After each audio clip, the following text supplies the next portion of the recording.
Thank you, High Commissioner Latulip. We are the Caribbean Public Health Agency, CARPHA, and what we do is nicely summed up in our slogan or motto, the words being preventing disease, promoting and protecting health.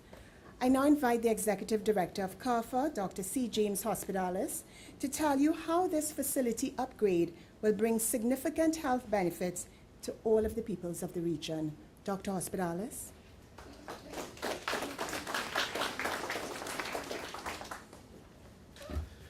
Thank you, Minister Khan, Joël Latulip,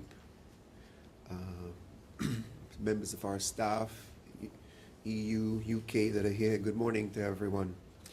A lot of friends of CARPHA are here, and I can't name everyone by name, but I see Hamid there. It is my pleasure to bring you remarks on the occasion of this handing over ceremony. Our mission at CARPHA is to provide strategic direction in analyzing and defining and responding to the public health priorities of the countries of the region in order to prevent disease, promote and protect health, and respond to public health emergencies. Supporting the solidarity in health is one of the principal pillars of functional cooperation in the CARICOM community, and our laboratories and the agency as a whole functions in that framework, providing lab reference services and standards and networks and health emergency preparedness. The current site is that we're on, the Port of Spain campus of the Caribbean Public Health Agency at the corner of Montserrat and Jamaica.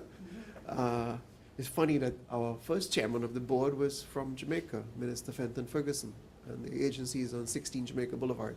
And the second chairman is Colin Riley of Montserrat, and that's the other street that bounds, that's the two streets that bound us.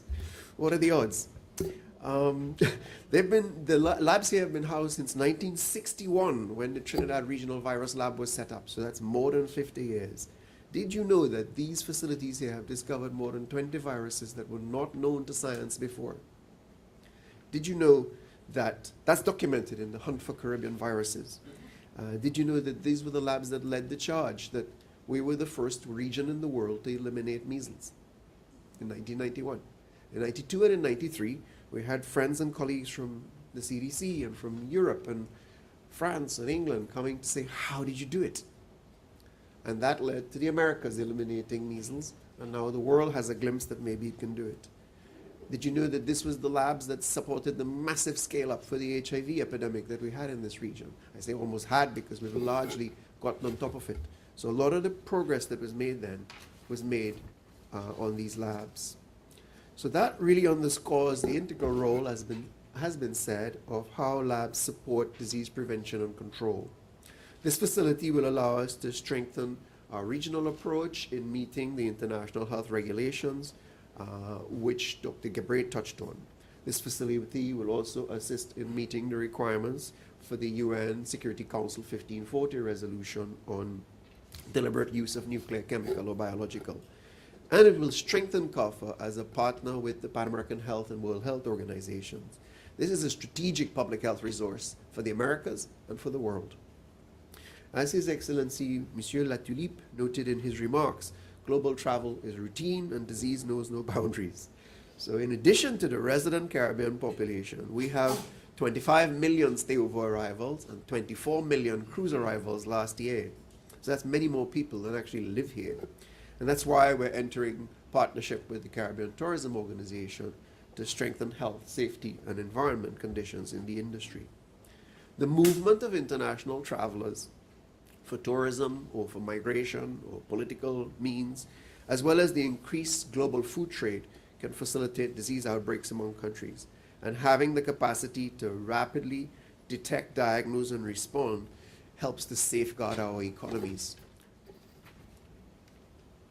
Even now, the response to the new kid on the block, the chikungunya, is an example of a shared approach used in dealing with public health issues. The CARPHA laboratory is the only lab in the English-speaking Caribbean that at this time has the capacity to detect and diagnose this new agent. We anticipate that the new facility will, in time, allow us to strengthen further the surveillance and conduct operational research on this virus. Chikungunya, since entering the region in early December of last year, It's transmitted by the same mosquito as the dengue fever. It has gradually spread to involve 14 jurisdictions with over 4,000 confirmed and probable cases. And we've been at the forefront of coordinating the regional response. We acknowledge the commitment of all partners at the Global Partnership Program and Pan American Health Organization for the successful implementation of this project. We sincerely thank the Government of Canada for this gift, which strengthens the Caribbean cooperation in health and deepens the partnership with Canada. Great care has been taken by the Canadian government to ensure that this is a state-of-the-art modern facility meeting all relevant international standards. It's allowing us to operate at a higher standard than we did before and meeting our social responsibilities to the community and the environment. Even as we look forward to forging new partnerships and strengthening existing ties, we maintain long-standing relationships with the US CDC, with PAHO, with the Public Health Agency of Canada, Public Health England, and the European Centers for Disease Control. A partner that you might not be aware of, which embodies the way in which CARPHA seeks to operate, are the airlines, Liat and Caribbean Airlines, which allow gratis transportation of diagnostic specimens from the various parts of the region to the laboratories here. That's a good example of public-private partnership. The government of Trinidad and Tobago as host country has been supportive at each step, and we wish to say thank you, as this is an important moment, one of the many steps in the process towards full implementation.